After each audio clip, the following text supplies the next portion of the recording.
आज हम लोग एक कहानी जिसका नाम है तोता और दयालु पेड़, उसे हम अपनी गतिविधि के माध्यम से दर्शाएंगे।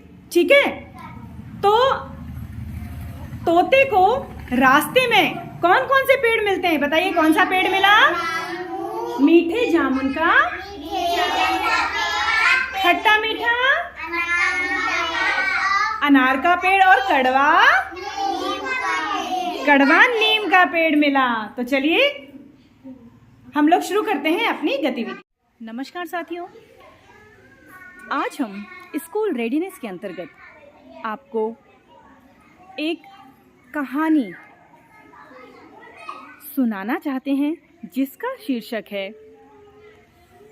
तोता और दयालु पेड़।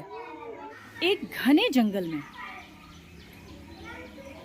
एक तोता अपने दो बच्चों के साथ घोंसला बनाकर रहता था। एक बार की बात है, तोते के बच्चों ने कहा अपनी माँ से कि माँ, हमें भूख लगी है, आप हमारे लिए दाना लेके आओ। हमें बहुत तेज भूख लगी है, हमारे लिए खाना लेके आओ। वो बेचारे तोता अपनी माँ से कहते हैं। तोते के बच्चे को बहुत भूख लगी तो उन्होंने कहा कि माँ, हमारे लिए दाना लेके आओ, खाना लेके आओ। अब वो तोता निकल पड़ा अपने बच्चों के लिए दाना लेने। उड़ते जा रहा था, अचानक बादल गरजे, अचानक बारिश आ गई और वो तोता भीगते जंगल में जा रहा था। जामुन का पेड़ मिला तो उस तोते ने बोला, तोता बहुत तेज बारिश से भीग गया था, भीगते उसको एक जामुन का पेड़ मिला। तो उस तोते ने कहा, ए मीठे जामुन के पेड़, मैं बहुत तेज बारिश होने के कारण भीग गया हूँ, क्या तुम मुझे अपने पेड़ की शाखाओं पर बैठने दोगे? तो मीठा जामुन का पेड़ बोला, नहीं, मैं नहीं बैठने दूंगा, अगर तुम मेरे मीठे जामुन खा लोगे तो। वो तोता निराश होता हुआ आगे बढ़ा।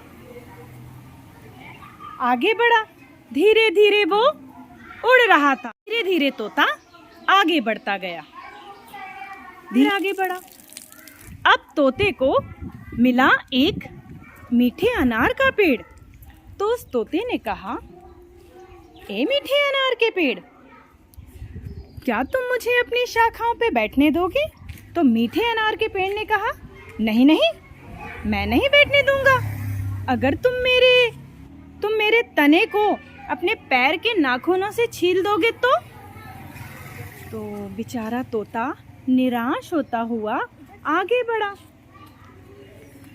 अनार के पेड़ ने भी मना कर दिया कि तुम उसके तनों को अपने नाखूनों से छील दोगे।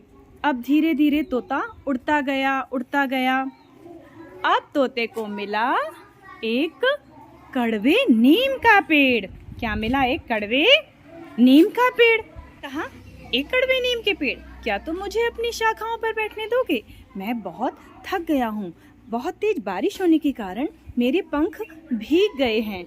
तो कड़वे नीम के पेड़ ने कहा, हाँ, क्यों नहीं, आओ दोस्त, तुम मेरी शाखा पर बैठ सकते हो। और तोता कड़वे नीम के पेड़ पर बैठ गया, अपने पंख को सुखाने लगा। थोड़ी देर उसने आराम किया, फिर उसने कड़वे नीम के पेड़ को बहुत बहुत धन्यवाद बोला कि एक कड़वे नीम के पेड़, आप तो बहुत दयालु हैं, इतने कड़वे होने के बाद आपकी पत्तियाँ, आपकी नींबोरी कड़वी होने के बाद भी आपका मन कितना शुद्ध है, कितना पवित्र है, कितना मीठा है।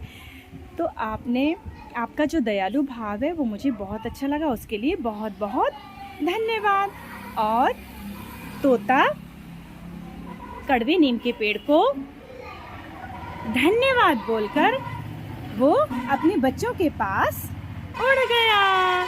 उड़ते वो अपने बच्चों के पास गया, जंगलों से होता हुआ वो अपने बच्चों के पास उड़ रहा था। उड़ते उड़ते अब वो सूख गया तोता, उसके पंख सूख गए, वो उसको दाना मिल गया। तोता अपने बच्चों के लिए दाना उठाने लगा और दाना उठाकर दाना लेकर अपने बच्चों के पास चला गया। तोता अपने बच्चों के लिए दाना लेकर आया और अपने बच्चों को देखिए खिलाया और बच्चे खुशी खुशी दाना खाने लगे। तो बच्चों, इस कहानी से हमें क्या शिक्षा मिलती है? इस कहानी से हमें ये शिक्षा मिलती है कि अगर हम संपन्न हैं और हमारे पास किसी को देने के लिए कुछ है तो हमें ज़रूर ज़रूरतमंद की मदद करनी चाहिए, उसका सहयोग करना चाहिए। Thank you. एक मीठे जामुन का पेड़ और एक खट्टे मीठा अनार का पेड़। हाँ, एक कड़वे कड़वे नीम का पेड़। ठीक है, ताली बजाओ।